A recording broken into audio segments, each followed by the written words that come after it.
안녕하십니까, 정인태입니다. 사회복지학과 교수, 거짓 신인 저출생 이력 정책 비판, 이 주제로 말씀을 드리겠습니다.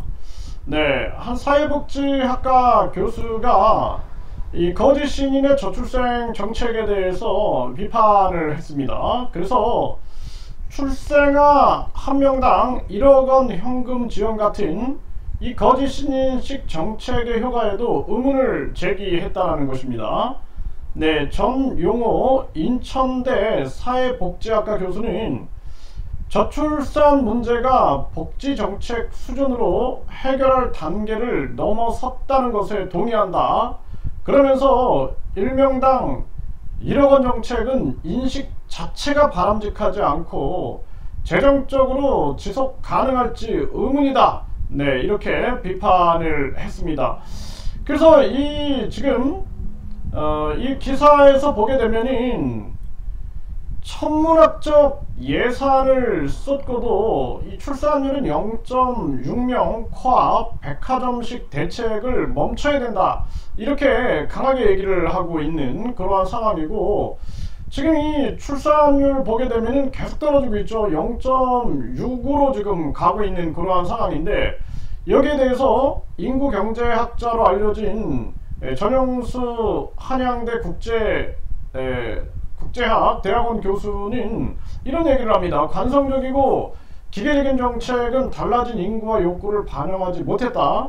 왜 결혼하지 않고 출산하지 않는가에 대한 근본적인 물음과 당사자의 속내를 철저하고 광범위하게 분석해야 한다, 이렇게 얘기를 했어요. 그리고 김진수 연세대 사회복지학과 교수도 정치권이 저출산 대책을 내놓는데 급급하고 정작 저출산 원인 규명에는 안일했다, 이렇게 본질적인 측면에 대한 비판을 한 것입니다. 그리고 이 정재훈 서울여대 사회복지학과 교수는 기존에 저출산 예산이라고 발표된 내용을 보면은 소프트웨어, 중심 대학 지원 사업 등 우리가 상식적으로 생각할 수 있는 임신, 출산, 돌봄과 관련 없는 그러한 목록이 많다라는 거예요. 우리나라는 난임 지원, 임신, 출산 비용 등도 저출산 예산으로 포함하지만 OECD에서는 오로지 아동 돌봄 지원 관련 투자를 가족 복지 지출로 간주한다는 것입니다. 그리고 전문가들은 출산 기피 원인을 하나로 규정할 수 없다. 경제, 사회, 문화, 복지, 교육, 성평등 문제 복잡하게 얽혀 있다라는 것입니다. 이런 부분들을 얘기하면서 이 거짓 신인의 이력 정책을 비판을 한 거죠. 제가 누누이 얘기해왔던 그러한 내용입니다. 이거 이데일리에서 이렇게 보도를 했는데, 지금 정말 대한민국은 심각한 문제가 아닐 수가 없습니다. 이 특권 지배층은 과거 일제시대 때도 마찬가지였지만 나라가 망하게 되면은 또 어디에든 붙어가지고 자기들은 또 잘 먹고 잘 살 것입니다. 일제시대 때는 일본에게 붙고, 그리고 또 미군정시대가 되면은 또 미군정한테 붙고, 또 조선시대에는 그 세도 정치가들한테 붙고, 이렇게 그들은 연명해 가는 거죠. 기회주의자들인 거죠. 그런데 정작 국민들은 나라를 잃고 헤맬 수 있다는 것입니다. 그래서 지금 이 저출생 정책을 해결하기 위해서는 우리 사회 전체 문제에 대한 개조가 일어나야 된다, 제가 말씀을 드렸죠.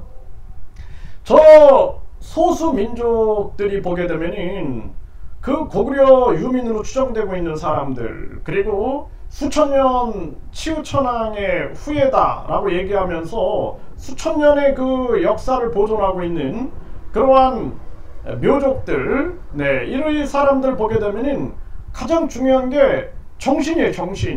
정신은 바로 혼입니다. 혼. 그래서 이 나라의 혼, 국혼이라 그러죠. 민족의 혼, 결의 혼, 이게 살아 있어야 됩니다. 그리고 사람이 살아갈 수 있는 환경이 돼야 되는 거예요. 환경. 그런데 지금 대한민국 보세요. 민족 혼도 죽어나가고, 그리고 이걸 우리 이런 결의혼을 지켜야 할 의무가 없는 거예요. 지금 세대들은 관심이 없는 겁니다. 그리고 또한 중요한 거는 우리 사회가 사람이 살 수 없는 환경이 돼버린 거죠. 제가 누누이 말씀드리지만 우리 사회에서 가장 중요한 가치가 뭐냐? 돈이 돈입니다. 이 사람 사는 세상이 아닌 거예요. 지금 사람 사는 세상으로 가야 되는데 돈이다. 그러니까 돈으로 세계를 지배하는 것입니다. 미국의 민간은행 연합회가 돈으로 세계를 지배해서 화폐 권력을 휘두르고 있는 거죠. 달러. 핵무기보다 더 무서운 게 달러인 겁니다. 이걸 휘두르고 있고, 대한민국 4대 금융의 주주가 누구인가를 여러분들이 알아야 된다는 거예요. 과거에 왜 독일이 러시아가 러시아 은행을 한국에 만들려고 했는가? 그것도 만민 공동회에서 아주 저지하고 막아버리고 막 왜 그랬는가를 생각해야 된다는 거예요. 경제 주권을 빼앗아 버리는 거예요. 화폐 주권, 금융 주권, 통화 주권만 딱 빼앗아 버리면 끝나는 겁니다. 지금 대한민국 4대 금융이 그렇게 흘러가고 있는 겁니다. 그리고 나서 우리 대한민국에서 지금 가장 중요한 가치가 돈이다. 그러니까 미국에서 중요한 가치 뭐냐? 그랬더니 인간관계라고 얘기를 했는데, 젊은이들이 우리는 돈이라고 얘기했어요. 돈. 이게 사람이 살 수 있는 세상이냐라는 거예요. 돈이면은 그냥 뭐 검찰총장 대행을 선임했다 해가지고 음주운전을 하든 뭘 하든 뒤집어 엎을 수 있다라는 생각을 하게 되는 거고, 어떤 범죄를 저질러도 그냥 법무법인 내가 한 3개 4개 막 선임하면은 이 호화로운 법무법인에 의해서 다 뒤집을 수 있다. 그리고 그냥 판사, 검사, 변호사 싹 다 연결되어 있는 전관 변호사 선임하면 된다. 이런 세상이 되고 있는 거예요. 이런 세상에서 아이를 낳고 싶겠습니까? 이거 오죽하면은 대한민국 그냥 망해야 된다 이렇게 얘기하는 사람이 있어요. 망하고 다시 세워야 된다 이렇게 얘기하는 사람이 있습니다. 이거 지금 대한민국의 끝에서 제가 양심적으로 얘기하고 있는 겁니다. 아마 저처럼 이렇게 유튜브 나와서 얘기하는 사람 찾아보기 힘들 겁니다.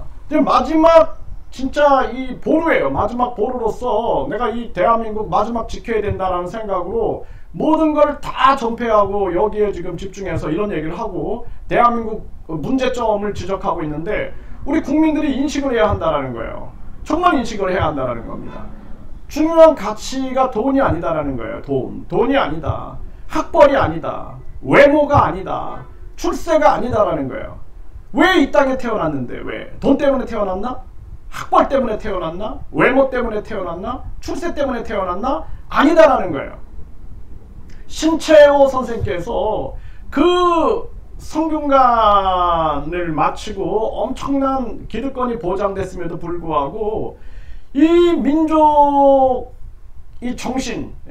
정신과 이 조국의 광복을 위하여 모든 걸 다 포기하지 않습니까? 그러니까 그런 분에게 돈, 명예, 학벌 이런 게 아니라 중요한 건 가치, 그리고 의미, 그리고 내가 이 땅에 온 이유, 이런 것이 삶의 가치가 돼야 된다는 것입니다.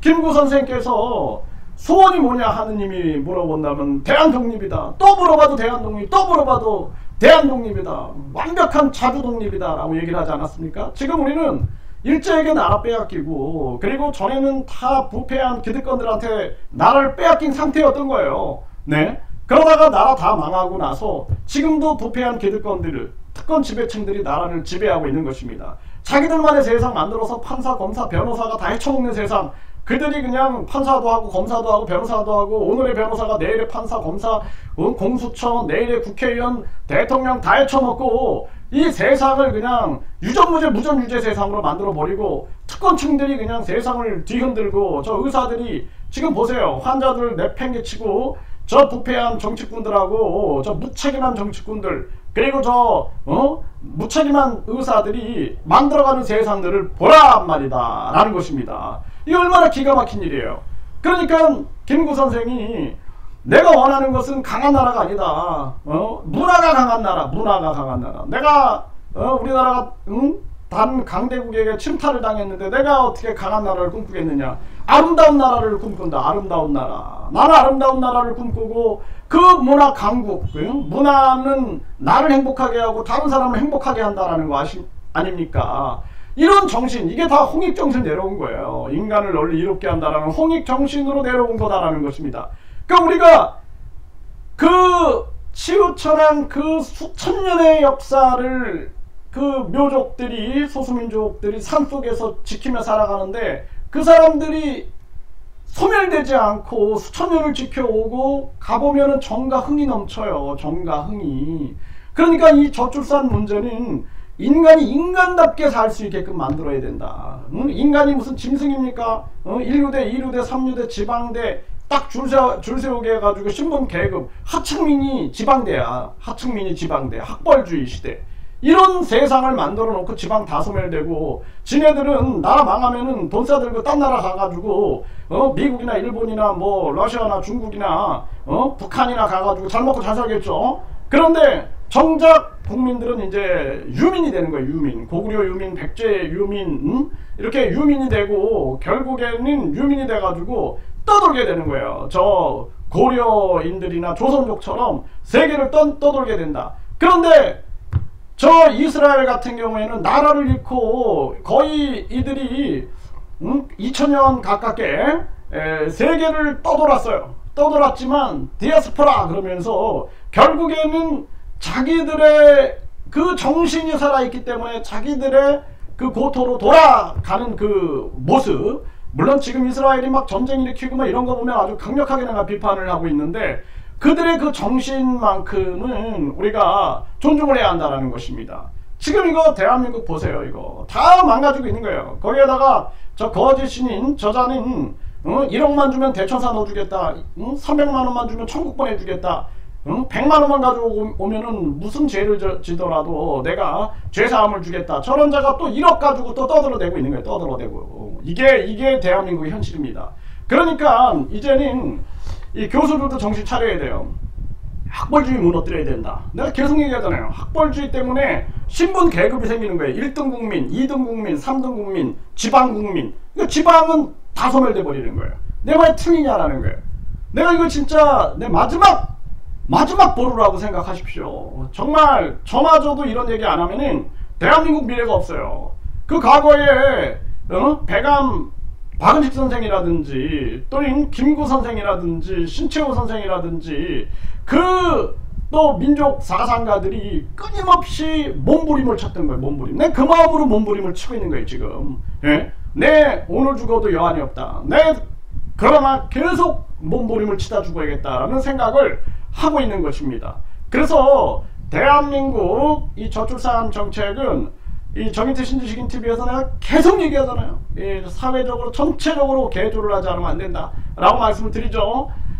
정말 심각한 겁니다. 1억 줘가지고 된다라는 이런 저급한 사고를 하면 안 된다. 그리고 이 거짓 신인 같은 경우에는 그 김호중 씨 양심 고백했죠. 네, 이제 양심 고백했는데 그것도 심판을 받아야 되는데, 이 거짓 신인도 이제는 양심 선언하고 제대로 심판을 받아야 된다. 저는 그렇게 말씀드립니다.